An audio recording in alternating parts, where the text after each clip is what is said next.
Los Angeles में रात को भयंकर बर्फबारी हुई थी। पूरी सड़क बर्फ से ढकी हुई थी। लोकल अथॉरिटी ने स्कूल और ऑफिस सबकी छुट्टी डिक्लेयर कर दी थी। इतनी सर्दी में कोई भी घर से बाहर नहीं निकल रहा था। मगर तभी एक पुरुष जिसने ब्लैक कोट पहन अपने घर का दरवाजा खोलकर बाहर झांकने लगा। बाहर कोई भी नहीं था। दबे पैर जाकर वो अपनी कार में बैठ गया और तेजी से बर्फ भरी सड़क पर कार को चलाने लगा। उस कार के निकलते ही एक कार उसके पीछे पीछे निकली। कुछ दूर जाने के बाद उस कार का एक्सीडेंट हो गया। एक्सीडेंट इतना भयानक था कि वो इंसान फ्रंट कांच को तोड़ते हुए बाहर आ गया। पीछा करने वाली कार में से एक शख्स जिसने काला चोगा पहना हुआ था बाहर निकला। एक्सीडेंट देखकर एक बार को तो उसे लगा कि वो मास्क वाला शख्स मर चुका है। फिर उसने उसकी नब्ज चेक की तो वो जिंदा था। ये देख उसने अपने दिल पर हाथ रखकर खुद को तसल्ली दी और फिर उसे घसीटते हुए कार से बाहर निकालकर बेहोशी की ही हालत में उसके हाथ पैर बांधकर उसे अपनी कार की डिक्की में डाल दिया और उस कार को धक्का देकर खाई में गिरा दिया। जब उस पुरुष को होश आया तो उसने खुद को भेड़ियों के बीच फंसा हुआ देखा। आसपास बदबू आ रही थी। उसने मदद के लिए अपने आसपास किसी को देखने की कोशिश की तो दूर दूर तक केवल हड्डी और मांस के टुकड़े नजर आ रहे थे। पूरा जोर लगाने के बावजूद भी वो खुद को खड़ा नहीं कर पा रहा था। खुद को इतनी बुरी हालत में देखकर वो ऊपर आसमान की ओर देख ईश्वर से मदद की गुजारिश करने लगा। दूसरी तरफ शहर के सबसे बड़े कब्रिस्तान में बहुत सारे लोग इकट्ठा थे। पुलिस के साथ साथ प्रेस रिपोर्टर भी वहां मौजूद थे। किसी ने कब्रिस्तान में गड़ी हुई लाशों को बाहर निकाल कर रख दिया था। उनमें से कुछ लाशों के अंग भी गायब। How is it possible? कब्रिस्तान में इतना कुछ हो गया और यहाँ का चौकीदार कहाँ था? अरे सर, मैंने ही तो आपको इत्तला किया था। कल रात को मैं ही ड्यूटी पर था। रात को 2 बजे अचानक ना कब्रिस्तान के अंदर से कुछ आवाजें आने लगी तो मैं कब्रिस्तान के अंदर आ गया। आप मेरी बात का यकीन नहीं करेंगे मगर ये सारी लाशें ना खुद ब खुद अपनी कब्र खोद कर बाहर आ रही थी। What rubbish! सुबह सुबह शराब पी रखी है क्या तुमने? मेरी बात का यकीन कीजिए, मैं खुद हैरान था साहब। इतने सालों में आज तक मैंने ऐसा कभी कुछ नहीं देखा। मुझे भी यकीन नहीं हुआ कि मरे हुए इंसान खुद कैसे बाहर आ सकते हैं। खुद ब खुद बाहर आए तो इनके शरीर के अंग कहाँ हैं? किसी का हाथ गायब है तो किसी के पैर तो किसी का सिर। ये चल क्या रहा है? और कुछ तो लाशें ही गायब हैं।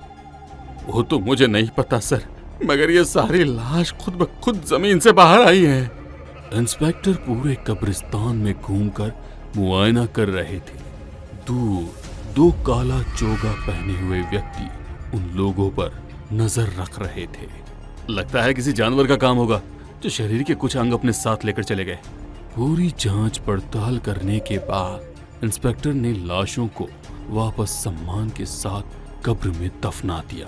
दोनों काला चोगा पहने हुए इंसान दबे पांव एक बड़े से घर में दाखिल हुए। पूरा घर खाली था।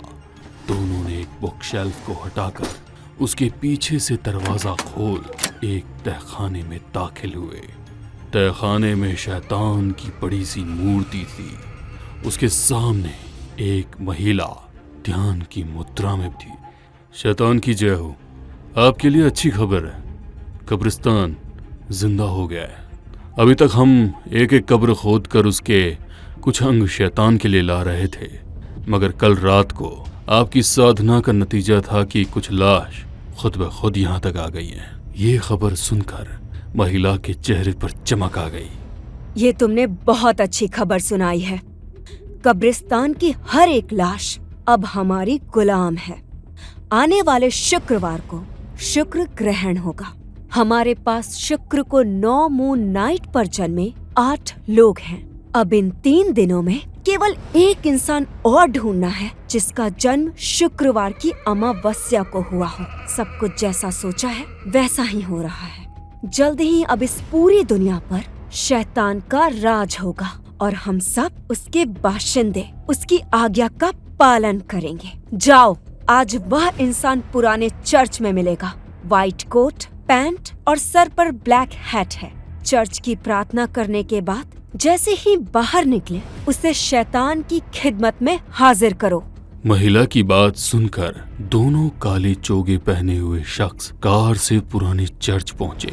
उन्होंने चर्च में मौजूद सभी लोगों को एक सरसरी निगाह से देखा। रविवार होने के कारण बहुत सारे लोग थे। सामने ही व्हाइट कोट, पैंट और सिर पर ब्लैक हैट लगाए शख्स चर्च में प्रेयर कर रहा था। दोनों उसके पास पहुंचे और उससे बातें करने लगे। उन दोनों की बातों का जादू था या फिर कुछ और। वो व्यक्ति उन दोनों के पीछे पीछे चर्च से बाहर आ गया और कार में बैठकर उस बंगले के बाहर पहुंच गया। उसने एक नजर बंगले को देखा और उसके चेहरे पर रहस्यमयी मुस्कुराहट आ गई। दबे कदम मन में कुछ पुतपुताता हुआ वो उन लोगों के पीछे उस घर में दाखिल हुआ। जैसे ही उसने मंत्र पढ़ा, शैतान की मूर्ति के सामने महिला को एक जोर का झटका लगा। उसे समझ नहीं आया कि अचानक ये सब क्या हो रहा है। मालिक की जय हो। ये अचानक से अजीब सा क्या एहसास था? क्या मेरी गणना में कोई गलती हो गई? महिला वहीं खड़ी थी। वो दोनों काले चोगे पहने हुए शख्स वहां आ गए। शैतान की जय हो। आपकी आज्ञा का पालन हुआ है। वो अब हमारा गुलाम है। पूजा की तैयारी करो। आने वाले शुक्रवार को उस पूजा का विशेष आयोजन होगा। शैतान की जय हो। सब कुछ उसी की इच्छा से संभव हुआ है। यदि वो हमें उन व्यक्तियों के पते नहीं बताते तो हम कभी भी उन तक पहुंच ही नहीं पाते। शुक्रवार के दिन जब शुक्र ग्रहण था, उस महिला ने विशेष पूजा का आयोजन किया। शैतान की मूर्ति के सामने मोमबत्तियां जल रही थी। वो उस यंत्र पर कभी मोमबत्ती जला रही थी तो कभी खुद की कटी हुई उंगली से खून। उसकी कैद में मौजूद सभी पुरुषों ने काले वस्त्र पहने हुए थे और काले कपड़े से बना हुआ नकाब पहना था। पूजा करते हुए उस महिला को कुछ देर हो चुकी थी। अचानक ही वो यंत्र खुद ब खुद हिलने लगा और फिर उसके आसपास कई सारे कंकाल चलते हुए आ गए। वो उस यंत्र के आसपास चक्कर लगाने लगे। समय हो गया है। सब लोगों को यहाँ लेकर आओ। महिला का आदेश पाते ही वो लोग, चोगे वाले लोग, उन सबको लेकर आगे आए। महिला ने सबके चेहरे पर से नकाब हटाया और सबके सिर काला तिलक लगाया। सब लोग सम्मोहित हुए थे। उसने एक एक कर उनकी उंगलियों में चीरा लगाया और खून के एक कटोरे में इकट्ठा कर शैतान की मूर्ति पर चढ़ाने लगी। सबसे आखिर में जब ये उस चर्च वाले पुरुष के पास पहुंची तो जैसे ही उसकी उंगली में चीरा लगाया, खून की जगह सफेद दूध निकलने लगा। ये मुमकिन नहीं है। शैतान ने बलि के लिए देवदूत का चयन कर लिया है। देवदूत? शैतान की पूजा में देवदूत? ये तो अनर्थ हो गया। यदि शैतान ने इसका चयन किया है तो कुछ खास कारण ही होगा। महिला ने कटोरी में निकला हुआ दूध शैतान की मूर्ति पर चढ़ा दिया।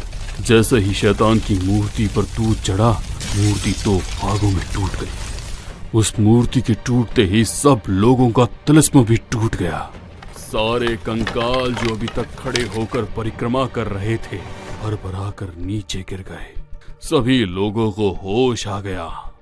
आखिर शैतान चाहता क्या था? ये सब क्यों हुआ? ये सब कुछ शैतान की इच्छा से नहीं बल्कि भगवान की इच्छा से हुआ है, और तुम सबकी मौत यही भगवान का आदेश है। कहते हुए उसने पास रखे चाकू से उन तीनों का गला काट दिया। शैतान की जय नहीं, भगवान की जय।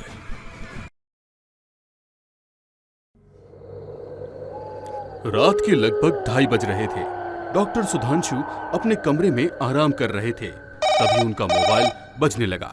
उन्होंने मोबाइल उठाकर देखा तो अननोन नंबर से कॉल था। पहले तो उन्होंने साइलेंट पर कर दिया, मगर फिर जब दोबारा फोन बजने लगा तो उन्हें लगा शायद कोई इमरजेंसी होगी। उन्होंने फोन उठाया तो सामने से एक छोटी सी बच्ची घबराकर बोल रही थी, डॉक्टर साहब जल्दी आइए, माँ बहुत बीमार है। बेटा आप कौन बोल रहे हैं और मुझे कहाँ आना है? मैं पलक बोल रही हूँ, हाईवे के पास ही हमारा घर है, वेलकम होम के नाम से। ठीक है बेटा, मैं निकलता हूँ। हाँ, और सुनो, अगर यदि एड्रेस में कोई दिक्कत हुई ना तो मैं दोबारा कॉल करूंगा। कहते हुए डॉक्टर सुधांशु ने फोन रख दिया और अपनी जरूरत का सारा सामान एक ब्रीफ केस में रखा और अपनी कार से हाईवे की ओर निकल गए। उन्हें बड़ा अजीब लग रहा था कि एक छोटी सी बच्ची ने उन्हें कॉल करके बुलाया है। डॉक्टर जब अपने घर से निकले थे तभी हल्की हल्की ठंडी हवाएं चल रही थी, मगर कुछ देर के बाद ही मौसम ने अचानक अपना रुख बदल लिया। तेज बादलों की गड़गड़ाहट के साथ आंधी और तूफान आने शुरू हो गए। डॉक्टर सुधांशु धीरे धीरे अपनी कार आगे बढ़ा रहे थे, मगर सुनसान हाईवे पर दूर दूर तक किसी इंसान का तो क्या, किसी जानवर का भी नामो निशान नहीं था। ऐसी सुनसान काली सड़क पर मौसम की बेरुखी और ज्यादा बढ़ने लगी थी। अंधेरे में घने पेड़ भी किसी के होने का एहसास दिला रहे थे। वैसे तो सुधांशु को डर नहीं लगता था, मगर ना जाने क्यों आज उसका मन भूत प्रेत पर यकीन करने को कर रहा था। एक बार को तो मौसम और आसपास का माहौल देख उसके मन में वापस अपने घर लौट जाने का विचार आया, मगर फिर अपने प्रोफेशन की मजबूरी कह लो या इंसानियत, सुधांशु ने वो विचार छोड़ दिया और हाईवे पर धीरे धीरे आगे बढ़ने लगा। कुछ ही दूर चला था कि झटके से उसकी कार रुक गई। उसने दोबारा कार को चालू करने की कोशिश की, मगर कार चालू नहीं हुई। सुधांशु खुद से बोलने लगा, अरे डॉक्टर सुधांशु, इसे कहते हैं सर मुंडाते ही ओले पड़ना। एक तो खराब मौसम, ये सुनसान सड़क और ऊपर से कार का खराब होना। यहाँ तो आसपास कोई मदद भी मिलना मुश्किल है। फोन लगाकर ही किसी को बुलाना होगा। सुधांशु अपने मोबाइल से मैकेनिक को फोन लगाने का सोच मोबाइल हाथ में लिया ही था कि मोबाइल बैटरी खत्म होने के कारण बंद पड़ा हुआ था। उन्होंने कार में चार्जर की पिन ढूंढकर मोबाइल चार्ज करने के लिए लगाया तो पिन में तेजी से स्पार्किंग हो गई और पूरा वायर जल गया। सुधांशु कार में बैठे बैठे आसपास किसी को मदद के लिए ढूंढने लगा। बारिश और तेज होती जा रही थी। रह रहकर हो रही बादलों की गर्जना किसी के भी मन में भय का माहौल पैदा कर दे। तभी अचानक सड़क के किनारे पर लगा हुआ पेड़ भर भरा कर गाड़ी के ऊपर गिर गया। गाड़ी का बोनट और कांच पूरी तरह से डैमेज हो गया। सुधांशु जैसे तैसे गेट खोलकर बाहर निकला। डैम! आज तो शायद पूरी रात ही खराब होनी है। यहाँ से तो वापस घर लौट जाना भी बेवकूफी होगी। थोड़ी दूर चलने पर ही शायद उस पेशेंट का घर आ जाता, वहाँ कुछ मदद मिल सकती, क्योंकि यहाँ तो कोई मदद नहीं मिलने वाली। सोचते हुए बारिश में सुधांशु पैदल आगे बढ़ने लगा। कुछ देर जाने के बाद सामने एक व्यक्ति चलता हुआ नजर आया। जैसे जैसे करीब आ रहा था, सुधांशु को लगा कि शायद उसे इससे मदद मिल जाएगी। वो व्यक्ति रेनकोट पहने हुए था, उसकी कमर झुकी हुई थी। रोशनी के लिए वो व्यक्ति अपने हाथ में टॉर्च लिए हुए था। सुनसान सड़क पर किसी इंसान को देख सुधांशु की उम्मीद जगी और वो तुरंत भागकर उसके पास पहुंच गया। एक्सक्यूज मी, सुनिए। वो बिना सुधांशु की बात का जवाब दिए उसके करीब से अपने रास्ते चला जा रहा था। सुधांशु ने उसके कंधे पर हाथ रखकर उसे रोका और कहा, बाबा, मैं आपसे बात कर रहा हूँ। सुधांशु की आवाज शायद अब उसके कानों में पहुंची थी। धीरे से पलटकर सुधांशु की ओर देखने लगा। एक पल को तो सुधांशु उसे देखकर डर गया, क्योंकि उस शख्स के चेहरे पर सिर्फ आंखें चमक रही थी। फिर हिम्मत जुटाकर सुधांशु धीरे से बोला, बाबा, यहाँ पर आसपास कोई वेलकम होम करके कोई घर है क्या? मुझे वहां जाना है। सुधांशु की ये बात सुनकर वो एकदम सीधा खड़ा हो गया और गुस्से भरी निगाह से सुधांशु की ओर देखने लगा। बाबा, आपने मेरी बात का जवाब नहीं दिया। वेलकम होम किसने बुलाया है तुम्हें? वेलकम होम में एक छोटी सी लड़की ने ना। बुजुर्ग की बात सुनकर अब सुधांशु उनकी ओर हैरत से देख रहा था। हाँ बाबा, एक छोटी बच्ची ने ही बुलाया है। चले जाओ यहाँ से, कोई बीमार नहीं है। यदि तुम उस घर में पहुंचे तो तुम्हारी मौत तय है। चले जाओ यहाँ से। ऐसा कैसे हो सकता है बाबा? मेरे पास फोन आया था, कोई तो इमरजेंसी जरूर होगी, तभी तो रात को मुझे बुलाया होगा ना। मेरा काम था तुम्हें आगाह करने का, बाकी तुम्हारी इच्छा। कहते हुए वो बुजुर्ग उसके पास से आगे निकल गया। एक सेकंड बाद ही जब सुधांशु ने पलटकर उसे ढूंढने की कोशिश की तो वहां पर कोई नहीं था। सुधांशु को अपने आप पर यकीन नहीं हुआ कि क्या वो खुद से बात कर रहा था। उससे कुछ समझ नहीं आ रहा था। वो धीरे धीरे आगे बढ़ने लगा। अब बारिश धीरे धीरे बंद हो गई थी। तेज आंधी हल्की हल्की हवाओं में बदल चुकी थी। चारों तरफ खामोशी का सन्नाटा फैला हुआ था। इस तरह की खामोशी सुधांशु ने पहले कभी महसूस नहीं की थी। तभी इस खामोशी के बीच उसे एक आहट सुनाई दी, मानो कि उसके आसपास कोई मौजूद हो। वो पलटकर अपने आसपास देखने लगा, कोई भी उसे नजर नहीं आया। तभी अचानक उसने सामने देखा तो एक छोटी बच्ची खड़ी हुई मुस्कुरा रही थी। वो धीरे धीरे डॉक्टर सुधांशु के करीब आई। डॉक्टर साहब, हाँ, आप ही का इंतजार कर रही थी। चलिए, माँ की तबीयत बहुत खराब है। सुधांशु धीरे धीरे उस बच्ची के पीछे चलने लगा। हाईवे से उतरकर जंगलों के बीच खुला मैदान था, जहां पर बड़ी सुंदर हवेली बनी हुई थी। जंगलों के बीचों बीच इतनी खूबसूरत हवेली देख सुधांशु को बहुत हैरानी हुई। मैग्नेट पर बड़े बड़े अक्षरों में वेलकम होम लिखा था। लकड़ी का बड़ा सा दरवाजा लटका हुआ था। जैसे ही सुधांशु ने हाथ लगाया, दरवाजा खुल गया। सामने बड़ा सा हॉल था जो कई सारी खूबसूरत चीजों से सजा हुआ था। सोफा सेट, कालीन, सब कुछ मकान मालिक की शानदार पसंद की गवाही दे रहा था। सुधांशु उस हॉल की खूबसूरती में खो सा गया। बच्ची उसके करीब आई और उसे अपनी माँ के पास चलने के लिए बोलने लगी। वो उसके पीछे पीछे उसकी माँ के कमरे में दाखिल हुआ। पलंग पर एक बेहद ही खूबसूरत महिला लेटी हुई थी। सुधांशु को देख वो अपनी जगह से खड़ी हुई और धीरे धीरे सुधांशु की ओर बढ़ने लगी। कौन हो और यहाँ कैसे आए हो? जी, मैं सुधांशु हूँ। आपकी बेटी ने आपके इलाज के लिए बुलाया है। मेरी बेटी ने बुलाया है? आप होश में तो है? यहाँ पर अकेली रहती हूँ। अरे अभी कुछ ही देर पहले तो आपकी बेटी का फोन आया था और अभी हाईवे से वही तो मुझे यहाँ तक लेकर आई है। मुझे आपका चेकअप करना है, प्लीज मुझे इसकी इजाजत दीजिए। जी, तबीयत तो मेरी ही खराब है, मगर आपको शायद कोई गलतफहमी हुई होगी। मेरी बेटी आपको कैसे बुला सकती है? उसे तो मरे 2 साल हो गए हैं। देखिए, ये है उसकी तस्वीर।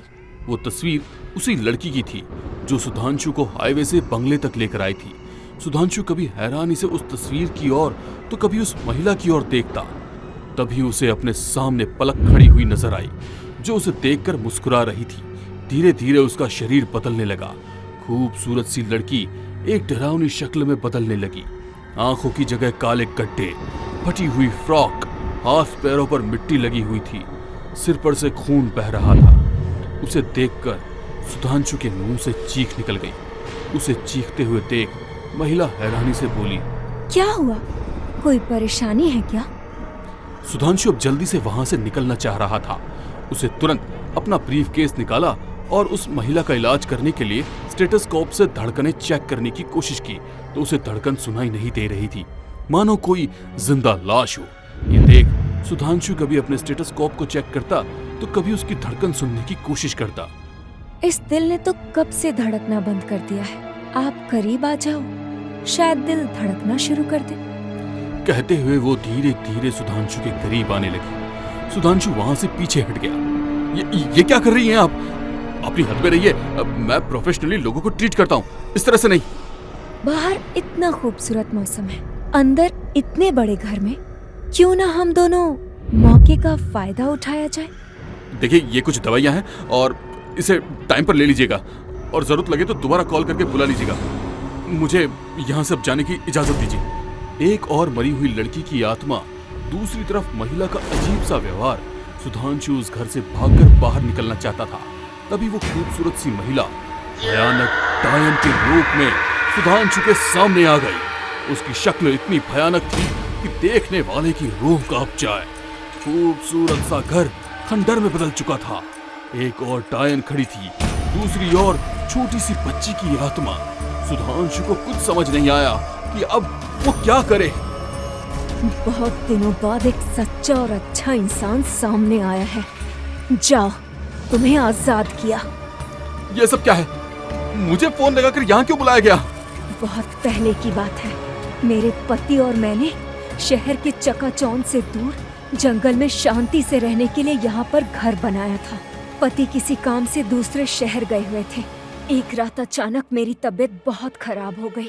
तब पलक ने डॉक्टर को फोन लगाया, मगर डॉक्टर मेरा इलाज करने के बजाय मुझे अकेला देख जोर जबरदस्ती करने लगा। पलक मुझे बचाने आई तो उसने पलक को तेजी से दीवार की तरफ धक्का दिया, जिससे उसके सर पर लग गया और पलक ने वहीं दम तोड़ दिया।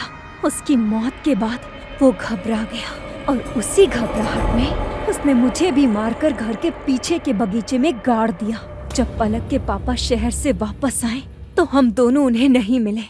उसी डॉक्टर ने उनके मन में हम दोनों के खिलाफ जहर घोल दिया कि मैं उन्हें छोड़कर कहीं चली गई।